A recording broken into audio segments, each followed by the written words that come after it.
Hey everyone, welcome to Dad's Den of Pop Culture. Today we're going to take a look at one of my favorite sci-fi series.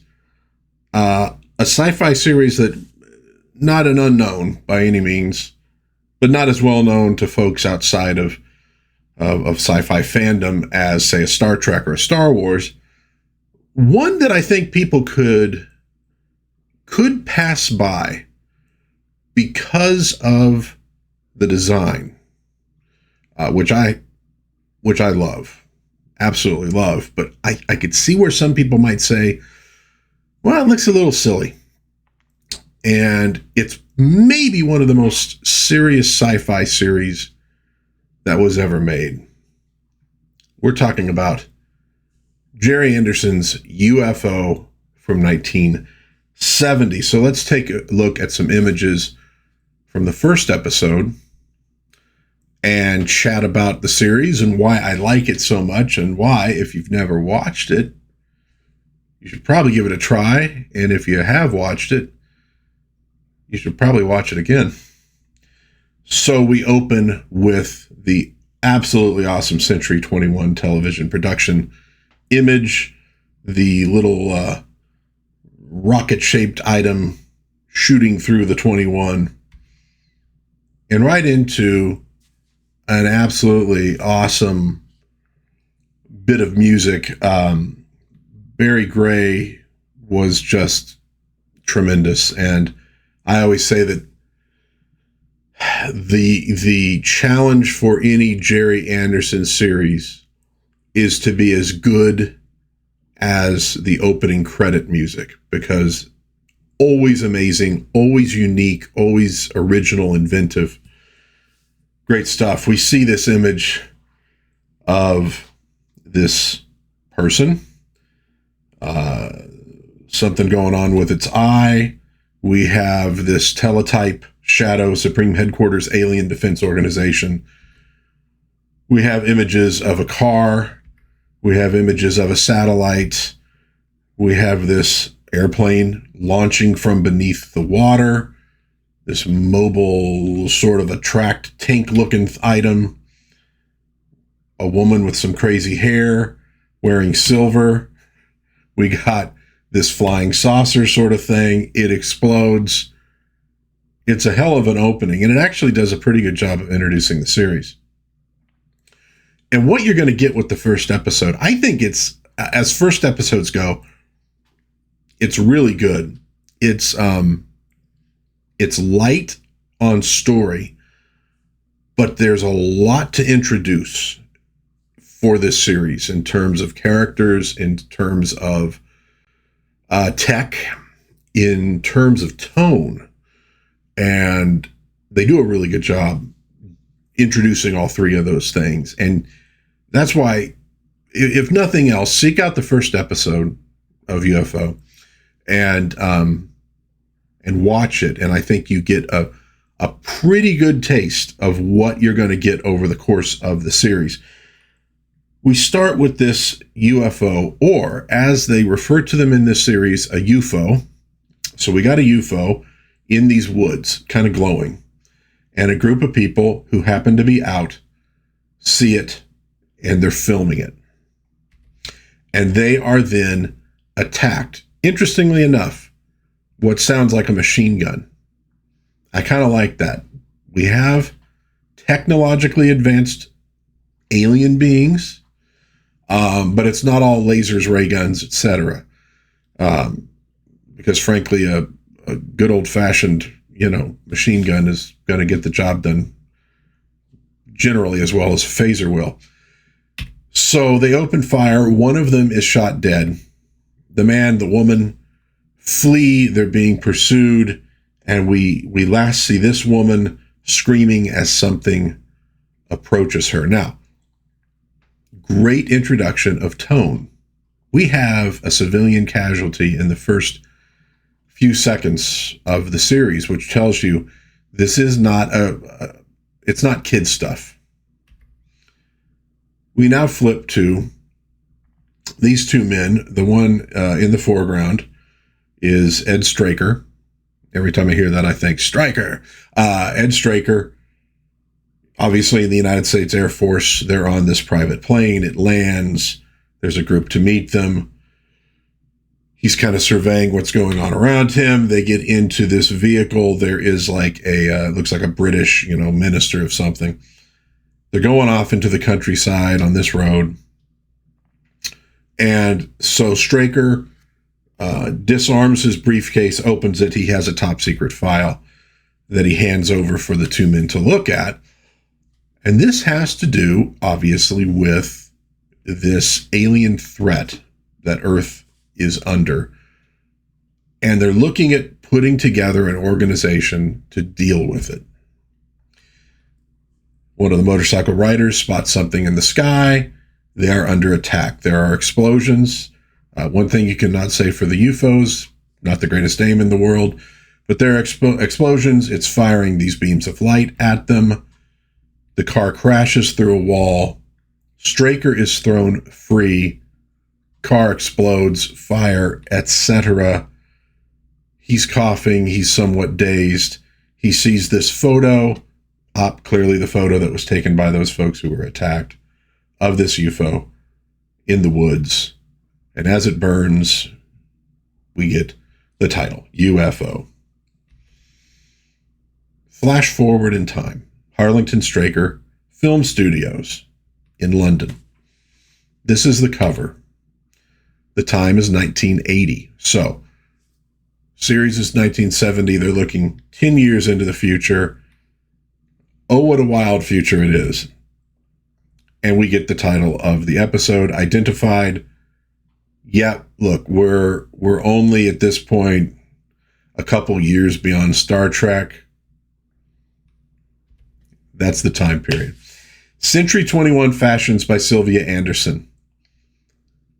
The fashions in this show, the interior design, the set design is fantastic. But, like I said, also would tend to maybe suggest to somebody that this is kind of a more lighthearted sci-fi series. Oh, they couldn't be more wrong.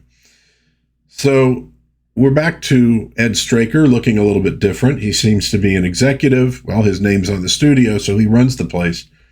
Coming in, chatting with his secretary, giving her some, orders, etc. in his office.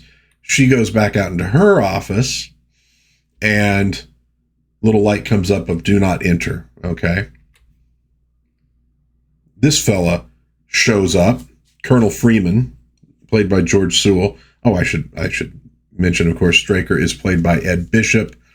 Did a lot of work on British TV back in the day, usually as a supporting, in a supporting role. Also did voice work for other Gerry Anderson productions. He's a very important character, and he does a great job in the series. So Freeman shows up. He goes into the office after the sign is no longer saying do not enter, and Straker is nowhere to be found. All right.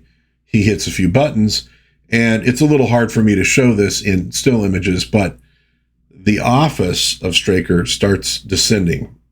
It's basically a big elevator, and it goes down who knows how far, and we open up on Supreme Headquarters Alien Defense Organization, Shado.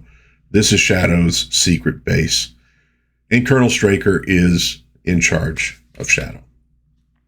And again, immediately, they do not shy away from sex appeal in UFO. Freeman meets her, talks to her, he's chatting her up a little bit as they walk through. You get to see a little bit of what the set design looks like. It isn't entirely different from Star Trek in many ways. There's some definite similarities there. I love the dude on the little go-kart driving by. This facility never looks large enough that one would need that, but there you go. So they're chatting. We get to see now even more of the uniforms, at least of this segment of Shado, the headquarters. Not terribly different from what you're going to be getting almost a decade later with Star Trek The Motion Picture, with Space 1999. A little less pajama-y, but still. Just fantastic design, though. It's a real feast for the eyes. Everything's beautifully done. And in the first episode, they really take their time showing you everything, too. Because they obviously put a decent amount of money into these sets. into the costuming. They wanted to make sure people got the full force. It also does the job of introducing people. And there is a large cast in this. So Freeman goes to Straker's office within the facility and chatting, etc. A lot of these images I'm showing you so you can kind of see what things look like and what the series looks like. This is their sort of cool mod version of what 1980 is going to look like. Look, 1980 wasn't bad as it was, but this is a pretty cool version of it as well. Here we have a video phone. And so they're kind of, they're just shooting the shit at this point. There's no major alerts going on. All is well. Meanwhile, and he's giving Freeman this mission. You're going to need to go pick up these folks, bring them back to Shado headquarters. This is Shado. Now, Shado's a secret organization. It was set up by apparently the UK, the US, USSR, France, West Germany, maybe others as well.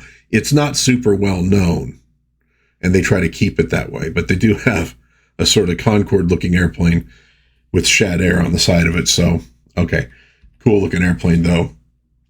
You see Freeman flying it with a guy whose voice will be familiar to Gerry Anderson fans for sure. And so they head off to do their thing, and we now we're panning past the sign, and we see the moon, and it starts to kind of home in on the moon. Now we're going to get the next segment, the outer defense layer of Shado against the UFOs, and that is their moon base. Now,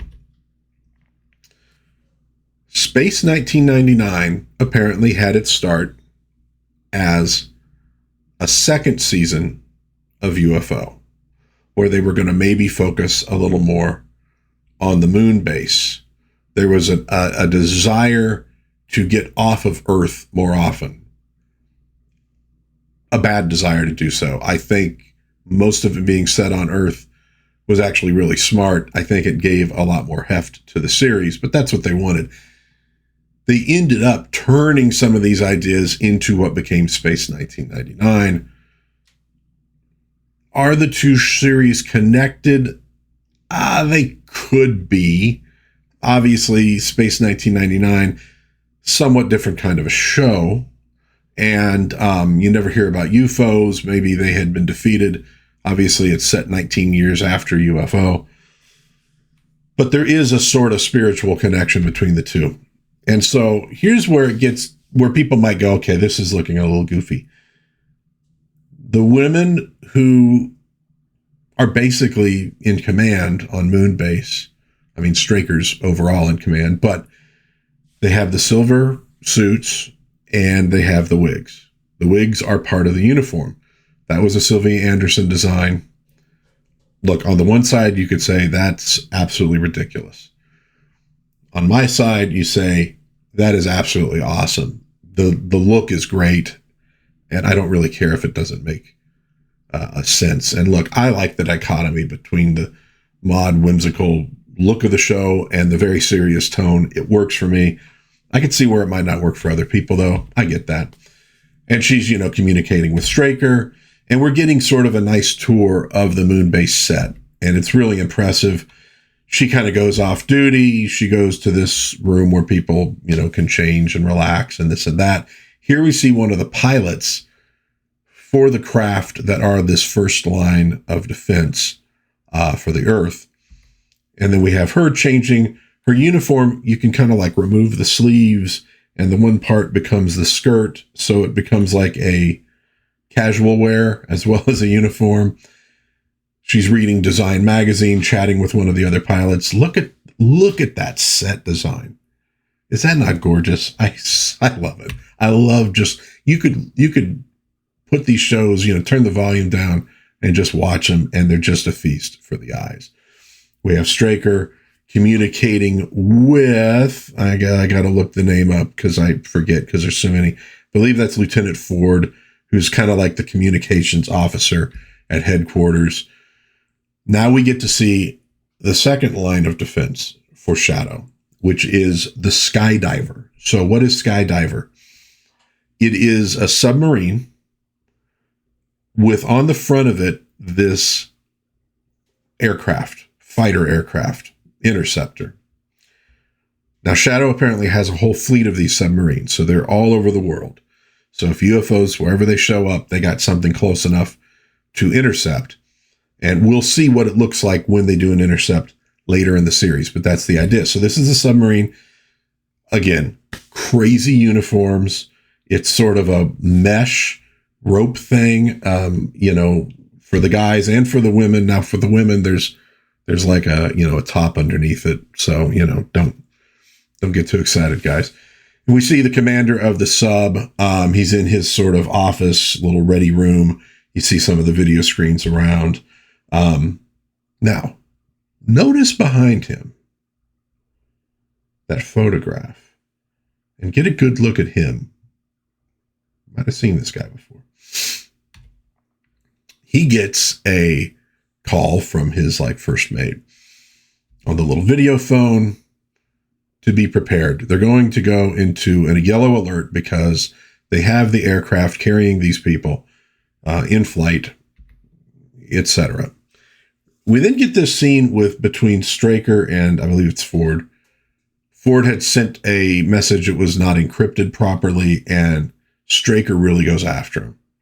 And so you see that, Straker's sort of he's a stickler. He's not as friendly as a Captain Kirk. He's very serious. He's all business. Now, we've seen the personal toll that was taken on him being involved with that attack earlier in his life.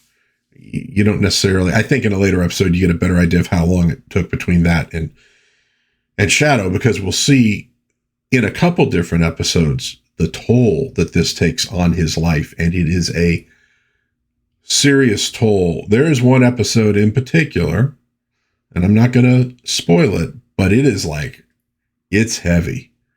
It's really heavy. And that's one of the things I really like about the series is it is not an action adventure show. Let's fight the aliens. It's more like a Cold War espionage kind of thing. A lot of secrecy and high stakes, and people die in the series, and it's not all fun and games. And Shado doesn't always win without losses, not only to their own people, but to civilians as well. So it's a very serious tone. It's got to be one of the more serious sci-fi series that were ever done. It really does. Maybe shades of X-Files, honestly, But Straker's a ramrod, and he's going after this guy. And he's, the guy's well, sometimes these security measures, and Straker's listen, there's a reason for these security measures, okay? You don't like having to deal with security measures? Think about people out there that are being attacked, kidnapped, abused by these aliens, etc. I don't want to hear about your problem with security. Do your job and do it right. So this is a serious dude, and intense, and he can lighten up a little bit here and there, but there's always that element of it. I think Bishop does a fantastic job. So at this point, Shad Air's gotten to its location. It's bringing on its passengers. It's going to be taking off. Here's another great shot of Moonbase. Why do they have this 3D moon thing? What is she checking? Who knows? Who knows? A lot of buttons, a lot of flashing lights, but it's all gorgeous. Some of the best set design I've ever seen in my life. And I mean that. And like I said, they do take their time. This is their central computer core, which you go, is this on the satellite? The satellite is sort of artificially intelligent. It's called SID. And they're communicating with it at this point. And they show this, and I'm going, is this the computer core in Moonbase? Or is this actually on SID? How big I'm not sure. I'm honestly not sure. They're getting their orders on, the skydiver. We're going, into this alert phase because we got these people in the air. And you can see them here. They're, piloting. And so Freeman is okay, I'm going to go back and chat with our dignitaries. You probably can't see it. Maybe you can, but on the newspaper, there's a story about moon gold. Is there gold on the moon?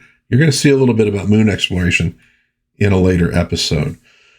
So we have these guys. Freeman comes back, chats with them, and behind the newspaper is Wanda Vintham. It's now a very well-known nerd fact, but maybe some normies don't know. This is Benedict Cumberbatch's mom, you know. And so anyway, she plays Colonel Lake. She has invented something that is going to make their communication better, make it easier to intercept the aliens. That's why she's particularly important on this mission, getting her to headquarters. So again, we see some of the, you know, you can see now they're up, and I start pointing at my computer screen like you can see that. Let's wait, get the thing over here. Okay, you can see they're in yellow alert. By the way, notice which finger that is. Let's not make any mistakes here. I'm not doing anything untoward. I like this little shot of Lieutenant Ellis, played by Gabrielle Drake. She's just doing her makeup. I don't know. I just liked it because it's sort of like life goes on. These people live up on Moonbase for a good chunk of their time. They do rotate out, and you will get to see that in later episodes. But I just like that sort of, it's just passing the time because there's nothing major going on. Oop, except red alert, there is something going on now. UFO bearing 426146 green, Sol 8. Sol stands for speed of light. Now, that does not appear to mean 8 times the speed of light. What does it mean exactly? It's hard to say. And there will be a later episode where you get the feeling that as fast as they're traveling and as far away as they may ultimately originate, the UFOs might be operating from within the solar system because they rig a thing up to follow one back home so they can get a better idea of where they're coming from, which would mean we had to be able to build something that could go faster than the speed of light in order to get to their home planet. So I think it was maybe going to a base here in the solar system. So, red alert, she starts barking out orders, letting Straker know what's going on. They're looking at trajectories, the pilots getting their helmets on, and here we go, classic Gerry Anderson. They leap into these little chutes to take them to their interceptors. Now, if you know Gerry Anderson and you know the marionette shows that he did, Thunderbirds especially, they came up with interesting ways for the marionettes to get into their little vehicles because having them walk there would have been difficult. So they tend to sit on something, slide down something, conveyor belt, what have you. And I like that they carried it through even into the live action. It gives it the stamp of Gerry Anderson. Interesting note too, you see a lot of that same kind of stuff in anime. Voltron comes right to mind, obviously the American or Western title. They got that from Gerry Anderson as well. His stuff was very popular over in Japan, so had a big impact. Nice shot of this computer, So here is the interceptors they have on the moon. On the tip there, the nose, is this missile. So a single warhead for each interceptor. There are 3 of them. They raise up to the moon, and then they take off. Here we have one of the pilots. Here's the enemy, the UFOs. Now, I got to be honest with you. I'm not in love with the design. Maybe not so much even the design, but it's the way they're filmed. They look a little wobbly sometimes, but interesting nonetheless. And it's a minor quibble in a show that I dearly love. We see them tracking it, looking at the radar. These guys go off. They fire their warheads. And in this case, they are not successful.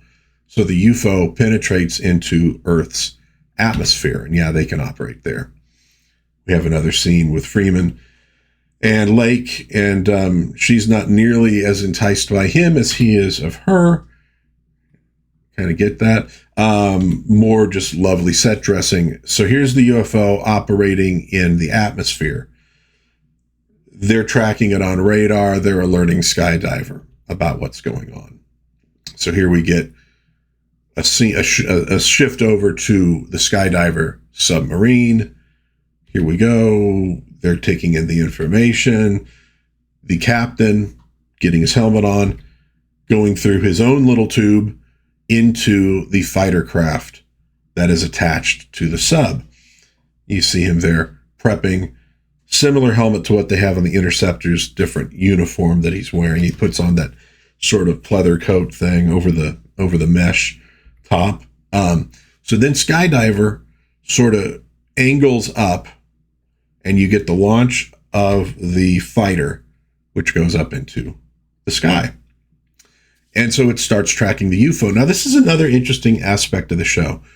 We have the capacity to defeat the UFOs, both in space with the interceptors, because they do sometimes score hit. And you notice it's not dogfighting, though. They're getting the sort of, here's the range, here's the angle, here's where you're going to fire. It's very technical. So it's not Battlestar Galactica. It's not X-Wings versus TIE fighters. It's more realistic in that way, and probably a lot easier to film. A little bit more dogfighty when they're in the atmosphere, but we do have the ability to beat these guys. And the UFOs are not able to send like 1,000 units all at once against us. It's usually one, maybe two at a time. So they have their own limitations, and I like that. It's a little more realistic to me. And you notice also on the side of the sub it says Skydiver, but when this things separate, Sky is on the aircraft and Diver is on the submarine. It's a nice little touch. I kind of like it. Now, does this look like it is aerodynamically sound? Not really. And there is definitely a sort of Gerry Anderson Thunderbirds element to the vehicles in the show. They're beautiful. You either accept it or you don't. I accept it. So they're now aware that there's something going on the Shado, but not a military sort of jet. It really can't do much about it. They're banking to try to get away. They're trying to coordinate this. So you get a lot of the communication between headquarters and the Skydiver and the guy in the air and Moon, etc. It's a much more technical thing, and which gives it an air of realism that I like. You see the UFO sort of hiding, with the sunlight, and it comes down after the Shado, and the Skydiver, maybe we just call it Sky, launches rockets at it, and it's firing back with those beams. And there's it's a little bit of a dogfight, but it's not like, you get from a World War II or Top Gun. Finally gets it in his sights and scores a hit. And it's going down with that odd smoke coming out of it. Crashes in the water. And the pilot survives. Okay. We go back to Straker's office, and he has this awesome little bar that you just press button to get whiskey or bourbon. I just had to show that because it's great. Freeman's getting a drink. He's got his cigarette. Look, this is 1970. This is what masculine men, this is what the guys who actually served in wars, this is how they did things. Okay? And it's pretty rad, honestly. So they're talking about, we've recovered one of these aliens. This could be a big advantage for us. We can maybe figure out what's going on with these things. You get the ambulance getting to the headquarters, going to one of the sub-basements. Now, obviously, that's a miniature, but it's pretty cool. They do have 2 or 3 vehicles rigged up, though, that are life-size, that people actually could drive around in, that are really, really cool, and apparently were a real pain in the ass to work with. But there you go. So here is our pilot of the UFO, our alien. You see the skin tone. You see the strange eyes. Obviously has a head wound there. The doctors are going to go ahead and take a look and see if they could save him, and then we'll see what they could figure out. And one of the first things, you get him, the doctor, removing this lens over the alien's eye. And it's very curious. What is that all about? They also discover that they're breathing an oxygenated liquid in their helmets. So they save him, but it's very, touch and go. But then he starts to deteriorate. And before you know it, he dies. And this is something that they find, is that the aliens can enter our atmosphere, but they can't last for very long. Their vehicles disintegrate. They more or less will die and kind of disintegrate in a way. Something in our atmosphere, they can't survive. Interesting twist, because that means it's not like we can just recover all this stuff and figure out how it all works. They got to work fast. And that becomes a plot point in later episodes, where they're rapidly trying to get a hold of something so they could study it for a little while before it's too late. So the alien here obviously dies. We get a conference in Straker's office, and he starts saying, look, here's what this is all coming down to. Who are they? Where do they come from? What do they want? Those are the questions we have to answer. From what they could tell, one thing they want is human organs, because they find that alien seemed to have human organs transplanted into it. So they might be dealing with a species that is dying off. They've become infertile. They're trying to extend their lives, and they're using us to do it. That, plus you also later in an episode see them using their UFOs underwater. And you're going, there's actually a little bit of ufology in this, or ufology, I guess would be the right way to say that, in this show. And I don't know, because nowadays they talk a lot about maybe UFOs are actually coming from underwater. Whether they originate there or not, that's where they lurk. And then they come up to do what they're going to do, go back down. I don't know if that was a part of UFO lore back in 1970.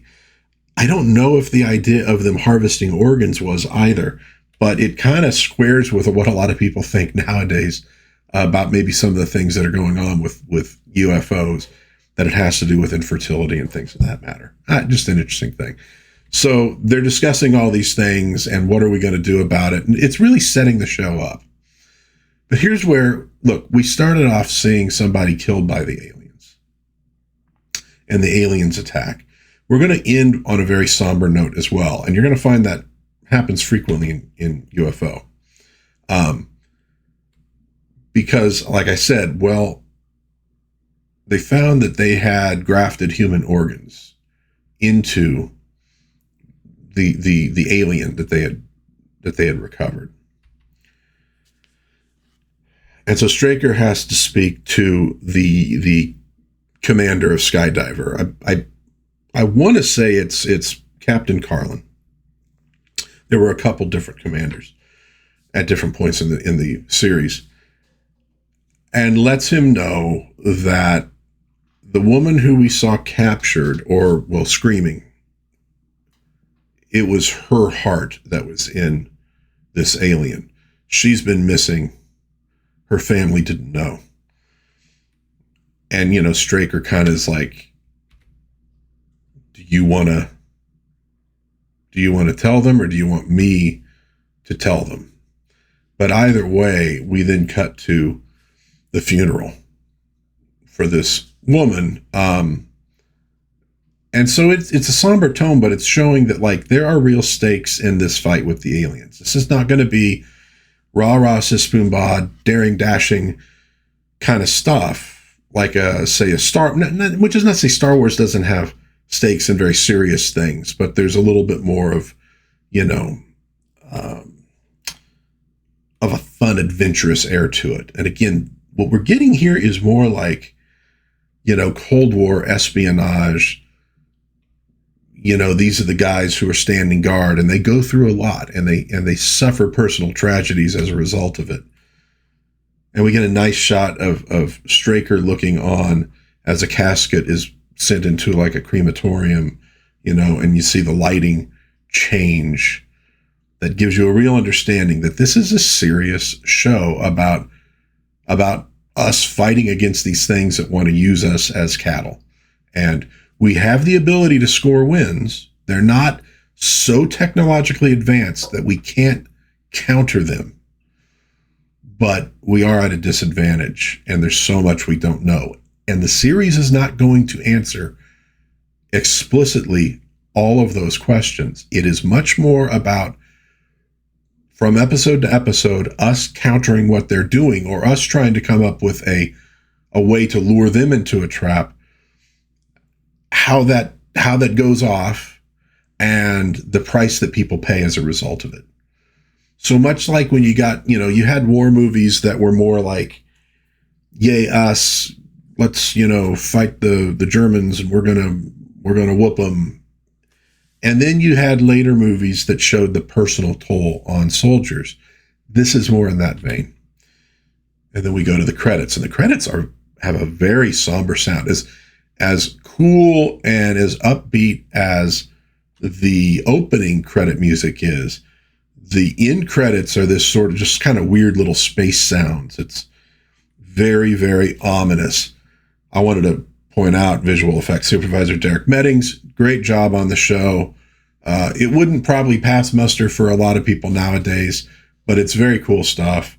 Bob Bell, art director, holy mackerel. I mean, the sets are just amazing and gorgeous. And in the first episode, man, do you get a tour of those things. And then, of course, Barry Gray doing the music, composing the music for the show. It's fantastic. It's very well done.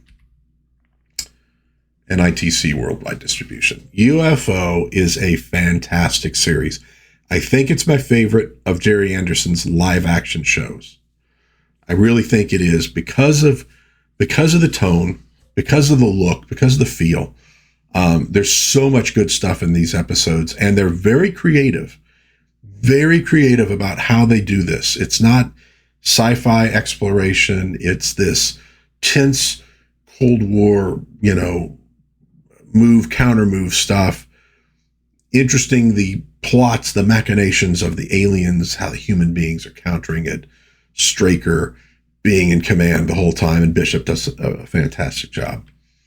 If you've never watched UFO, give it a try. It's really good. A single season, sadly, they could have probably done some really cool things with a second season if they had creative control. We didn't get it. We ended up ultimately getting Space 1999 instead, which is also pretty darn cool. But for a one-season wonder, it really punches above its weight as a sci-fi show, and the seriousness it takes the subject matter with. It's not cutesy. There's some weird episodes, but it's never cutesy.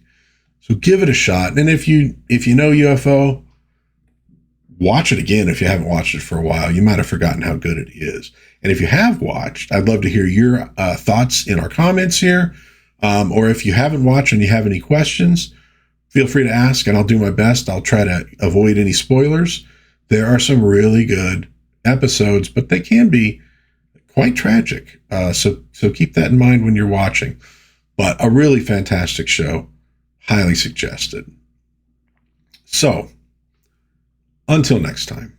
If you enjoyed this review, please think about giving it a like, maybe subscribe to the channel, maybe share with a friend. I really would appreciate that. But until next time, God bless everybody.